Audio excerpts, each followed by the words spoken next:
नंदनकानन रे क्यों परिस्थिति रे जिराफ जयर मृत्यु है हृदघात पछर कारण कौन एने जारी रही खोलताड़ खूब शीघ्र फाइनाल पोस्टमार्टम रिपोर्ट आसिबो बोली तदंतकारी कमिटी रे थिबा विशेषज्ञ माने कहिसंती।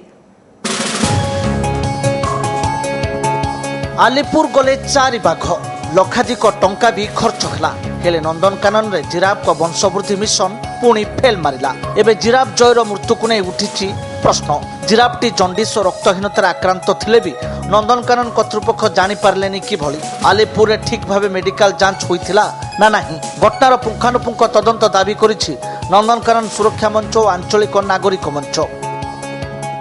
तदंतरू जना पड़ुछि जहा तार रक्तहीनता देखा दउछि एवं जंडिस अछि एवं तार हृदघातर मृत्यु होइछि बोली आशंका करूछन्ती। जदि एटा सत्य होइथाय ताले आगुरु एटा पूर्वरु कहीं टेस्टा नहेला प्राय पुंखानुपुंख तदंत करा जाई आर दृढ़ कार्यानुष्ठान जे भूल करिछि ता ऊपर निया जाऊ।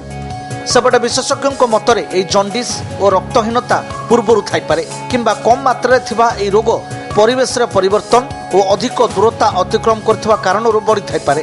तबे नंदनकानन प्राणी उद्यान निर्देशकों कहवा कथा ब्लड पारासाइट इन्फेक्शन जोगु जिराफ मृत्यु होई थाई पारे।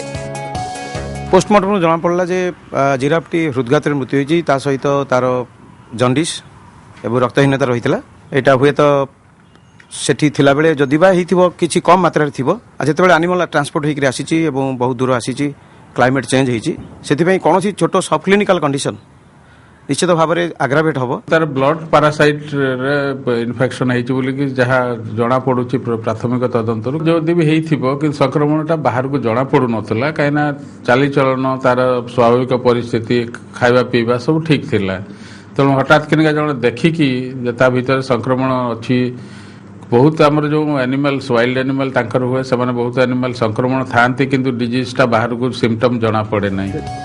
सेपटे नंदनकानन प्राणी उद्यान रे माई जिराफ खुशी एबे एका एका साथी अपेक्षा रे खुशी। भुवनेश्वर कैमरामैन सुब्रकांत अरिंदम दास और आलोक महांती ओटीवी।